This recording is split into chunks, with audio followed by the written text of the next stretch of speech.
evening and welcome to this edition of News Leader. I'm Andrew Todd. In tonight's news, Middle Tennessee Hams held their annual field day. We wrap up our Tellahoma Juneteenth celebration, and Tellahoma Alderman Jenna Amacher is trying to block an investigation into her child's school records. We'll have all these stories and more on tonight's News Leader. I am tremendously blessed to be living at Parkview and very happy to be part of a loving and caring community. Best thing you can say is this really a great place to live. That's all there is to it, no doubt about that. It's your home. You just do what you would if you were at your private home. You know, we love it. It's great. It's just like having a whole neighborhood around you, and it's fun. It's just a great place to live. Welcome back. Tellahoma Alderman Jenna Amacher has filed a motion to block access to her child's school records from a reported Tennessee Bureau of Investigation subpoena. In the document, petitioner Jenna Amacher asked that the respondents, District Attorney General Craig Northcutt and Tennessee Bureau of Investigation Special Agent Elizabeth Williams, request for information be blocked, suggesting that the request does not meet the requirement for subpoenas in the Tennessee Criminal Rules of Procedure. The request was reportedly made as officials look into Amacher's place of residence and trying to determine if she can legally be an alderman in Tellahoma. The motion to block the subpoena states that a child's educational records are protected by federal law and are not in the child's best interest to be released. Amacher, according to the document, has declined to the Tellahoma school system a request for inspection. It calls the question akin to search and seizure without a warrant. And as connected to a criminal investigation, the motion contends Amacher's rights are attached. Further, the motion calls the investigation a witch hunt. The motion notes that Amacher is currently suing Northcutt for defamation in federal court. According to Amacher's motion, Northcutt violated his ethical duties in allegedly confirming an investigation into her, allegedly making statements of belief about her guilt, and allegedly disclosing information about her character. The motion asks for relief from further harassment and defamation by the respondents. Other than a brief reference to voter fraud, the motion does not indicate any further details of the investigation. The subpoena, included in the motion as an exhibit, requests all registration documents and parent contact information for Amacher, including name, address, and telephone number. It states the subpoena is part of an ongoing criminal investigation and lists a case number. The cover letter is signed by TBI Special Agent Elizabeth Williams. Old Stone Fort was recently filled with ham radio operators for their annual field day. Bob Payne brings us this video.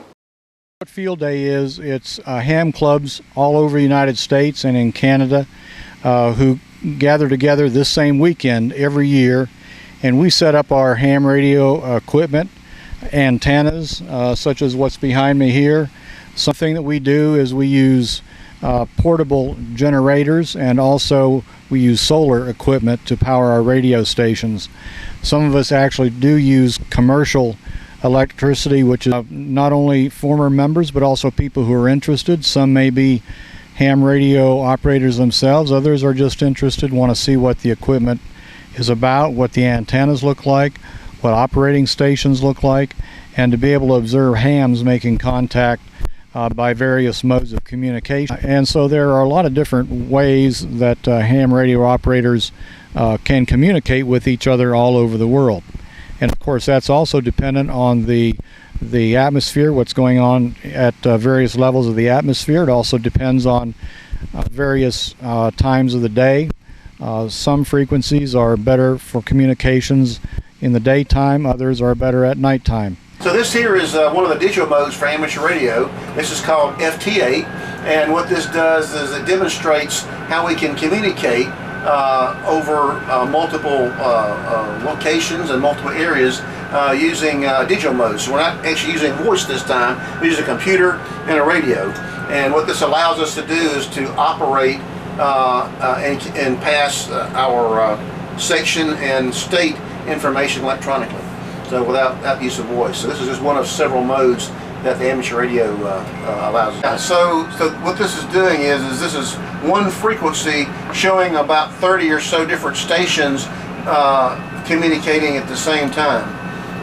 And these are very small slivers of about 30 hertz of signal. So, and the red here means that's the the received signal from the transmitting station, and the yellow is what I'm transmitting out. So this here screen here is showing the stations we've already worked, and currently it's showing we've worked 42 contacts.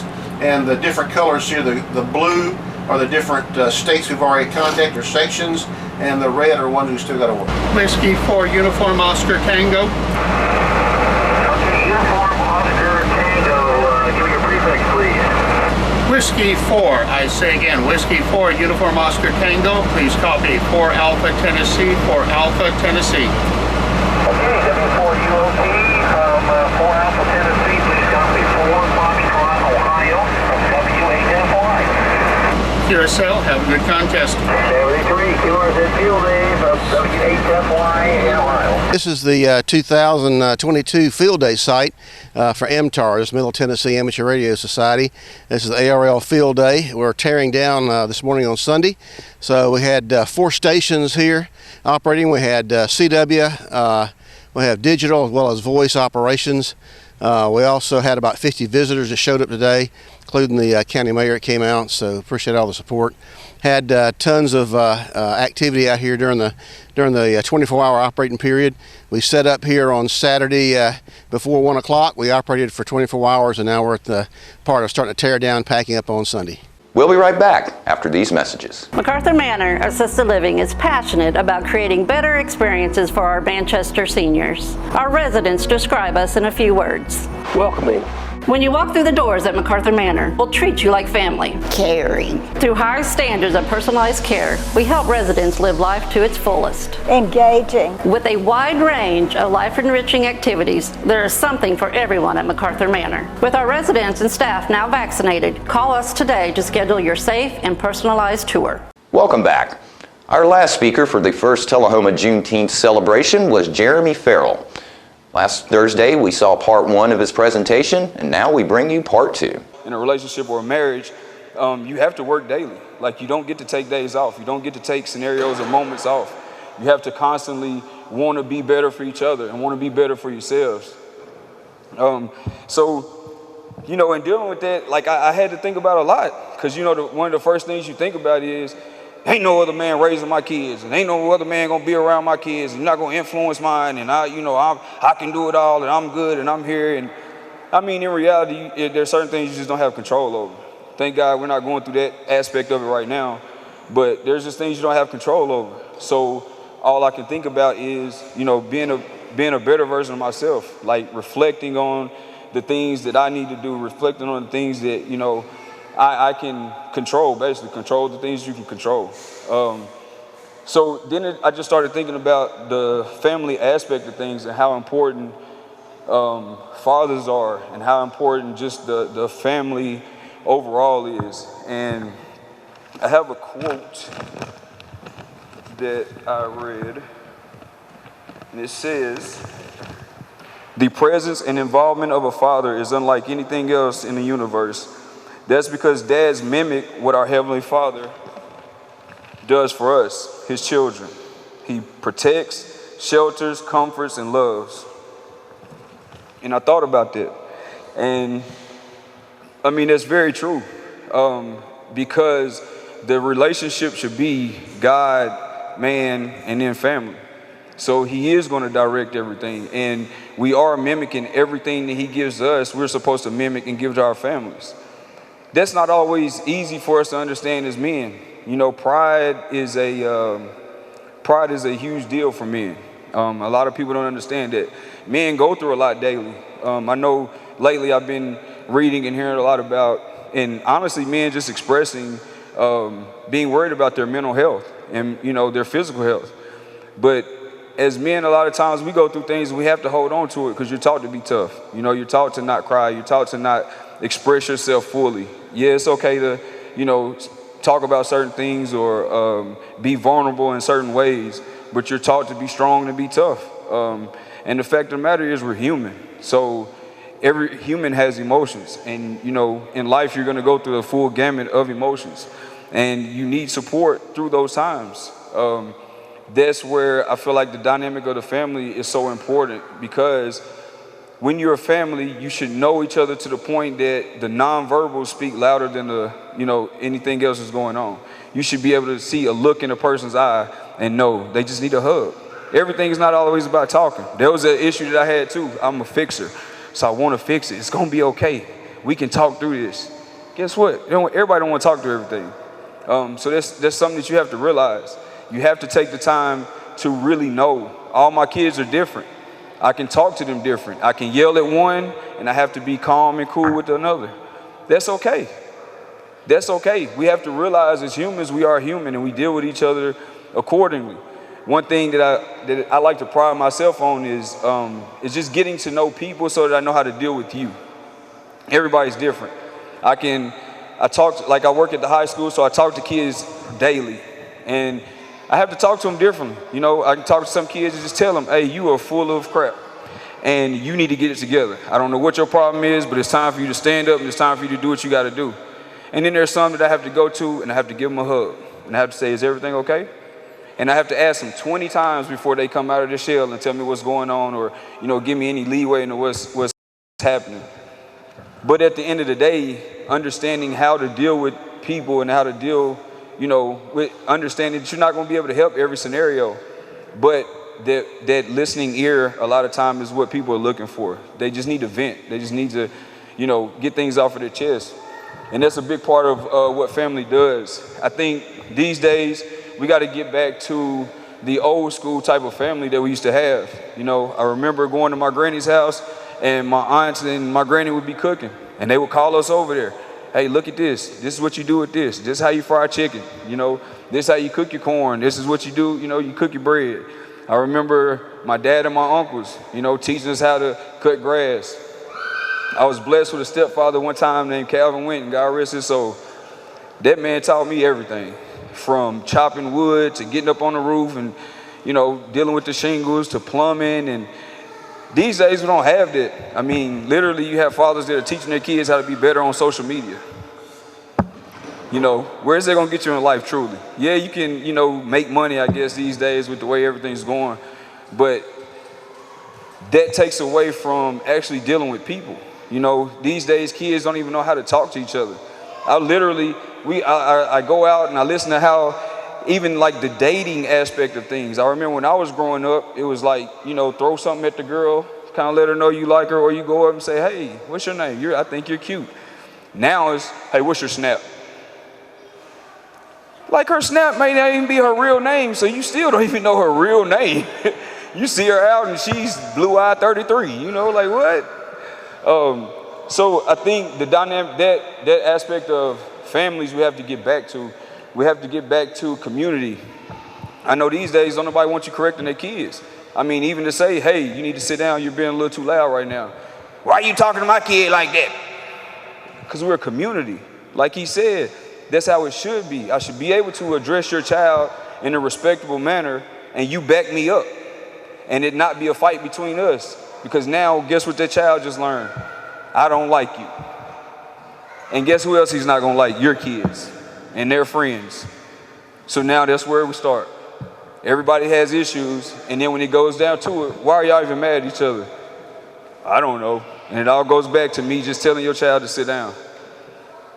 We got to get back to trusting each other. I know it's 2022 and there's a lot going on, but one thing that I do understand and I do know is that social media and TV gives us what they want to give us, and that's not reality.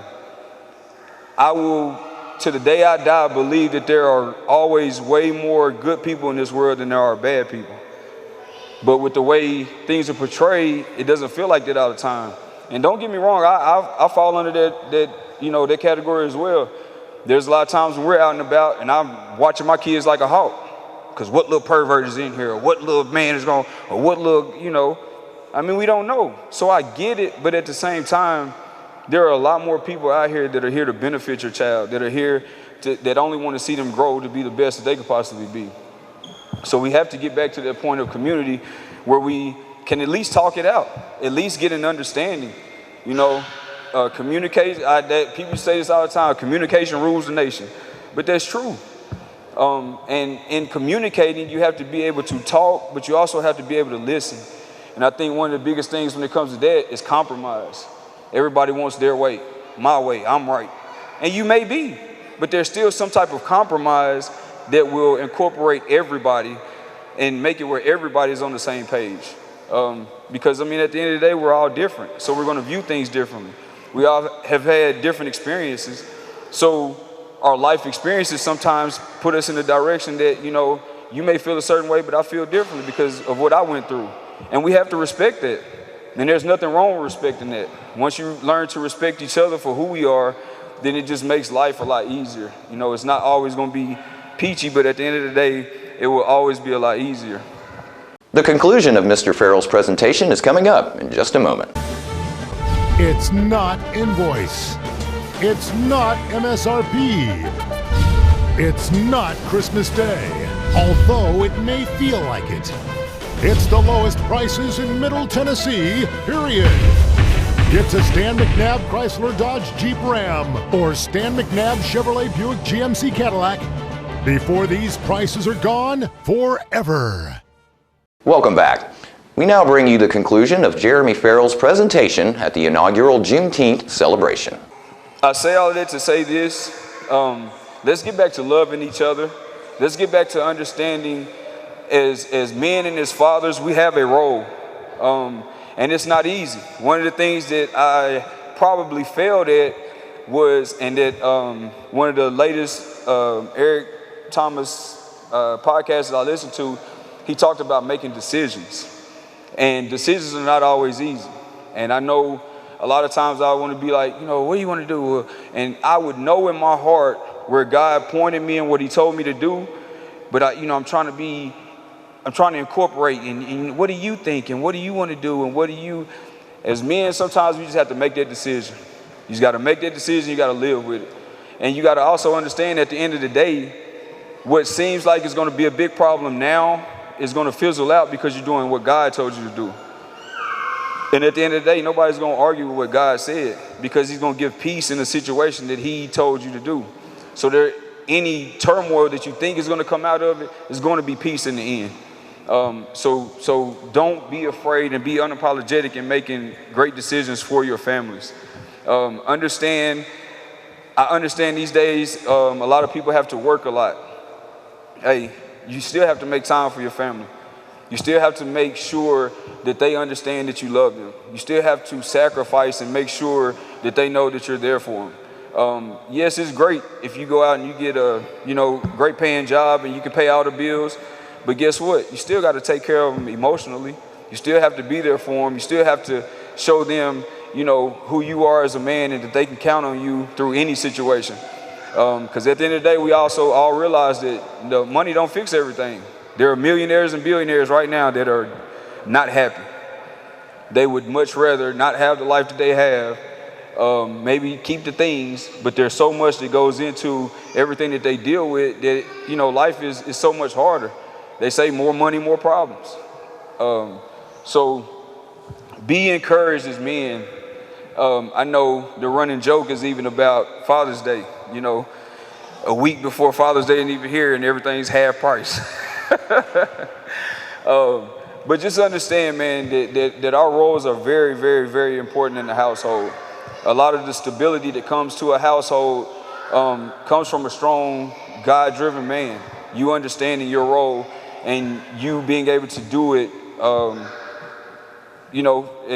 do it to the point that you're supposed to do it. I think these days these kids are missing a lot of that. Working at the high school, I hear it all the time. My dad has never been there. My dad's not there now. My dad just left. I don't know who my dad is. So even if you're not in a situation where you're with that woman, you still have kids. You still have a responsibility to your child. You still have a responsibility to the community to do your part. So step up. I know it's not always easy, but at the end of the day, it'll be worth it. To see your child succeed, to see your child do better. Because as parents, but especially as men, that's what we're supposed to want, is for our kids to be better. Like my son is 6 foot. He's 6 foot, 6'1". Very successful. He's very smart. And people are all the time, your son's bigger than you. Yeah. Like I wanted him to be bigger than me. I want him to experience being taller than me, having more money than me, having more success in school than me. Even when it comes to sports, I got out of a lot of sports just because I started, kicking it and having fun and wasn't so much focused on it. So when I get to see him, win the MVP of a freshman tournament, when I get to see him play as a freshman in basketball and football, when I see him as one of the only 4 freshmen to get a letter and a ring this year, that I'm very proud of that. When I see my daughter be the first of our family graduate high school and then go to college, and not only go to college but go on a scholarship, so we're not even forking out a lot of money. That's a blessing, to see my son on the road to do the same thing, to know that my youngest daughter is on the road to do the same thing. Like, that's a blessing. That's what we're here for. If I had nothing else for the rest of my life but they succeed, I win. And that's how we should look at it. And we have to be supportive to each other. I think these days as fathers, we don't support each other enough. You see a father struggling, shake his hand. It's not always about trying to fix something. Sometimes it's about, hey man, you want to go sit and talk? I'll listen. It's about a hug. It's about a silent prayer. It's about them just knowing that somebody's there. If they do need to vent, that they have somebody to talk to. So, be aware of your friends and the people that you have around you. I guess I'll leave with this. Like I said before, let's just get back to community. Let's get back to the days where we hold each other accountable, where, we want to see each other succeed. When somebody around you is succeeding, be happy for them. I know sometimes we go through things and sometimes we want certain things and it don't go our way. We got to know that life is about God's timing. It's not on our time, and his timing is always perfect. So you got to trust the process. But I want to thank everybody for coming out and spending time today just to be a part of this, to listen to everybody, because this is where it starts. Because this is Juneteenth, and it's a black holiday, but it's more than black people in here. So that means that we are a community. That means that people do care. That means that, we do have an opportunity to today walk up to somebody that I do not know, I've never met before, I've never been around, and introduce yourself. Say, hey, how are you doing? Get to know somebody different. You never know. We're human. We like the same things. It's just about learning the common grounds. But at the end of the day, thank y'all for sitting and listening. Thank you, Jamie and Royce, for this opportunity. I really appreciate it. And everybody have a great rest of the day. Thank you. After these messages, we'll be right back. I had a knee replacement, so they've got me in life care, which I'm very, very thankful for. I couldn't garden, I couldn't do my flower beds, I can't chase my little dogs. I have been in several therapy sessions for knees and back, and that's the best therapist I believe I've ever been to. It's tremendous because I'm able to walk again, but if it wasn't for the care, I wouldn't be where I am. Let us champion your recovery. Life Care Center of Tellahoma. Welcome back. The Department of Education released individual district scores Wednesday for the Tennessee Comprehensive Assessment Program, known as the TCAP test, and end of course or EOC test results. TCAP scores are based on student comprehension in 3 different subjects. 3rd through 5th grade students are tested in English language arts, mathematics, and science. Middle school students are tested in the same 3 subjects and additionally social studies. EOC scores are based on 5 subjects at the high school level. Those students are tested on Algebra 1 and 2, Geometry, English 1 and 2, United States History, and Biology. Susan Fanning, Tellahoma City Schools Director of Curriculum, Instruction and Assessment, said, quote, "This year Tellahoma City Schools had a 98.4% participation rate in these end-of-year assessments, and we are proud of that. The TCAP and EOC scores provide one set of data that allows us to showcase our strengths and identifies areas to improve. It provides valuable information to help our students in the future. We will use the scores to help our students improve moving forward. We just don't get the scores and move on. We want to use these scores to close the gap of learning loss," end quote. Tellahoma City Schools finished higher than the state results in 3 subjects: U.S. History, English 1, and Algebra 2. Tellahoma schools also met the state proficiency level in biology. Test scores results from this past spring identify growth in certain areas for Tellahoma students. While Tellahoma students finished below the state level in some subjects, there are also areas where they improved from 2021. Middle school students improved their English language arts and math scores during the testing year.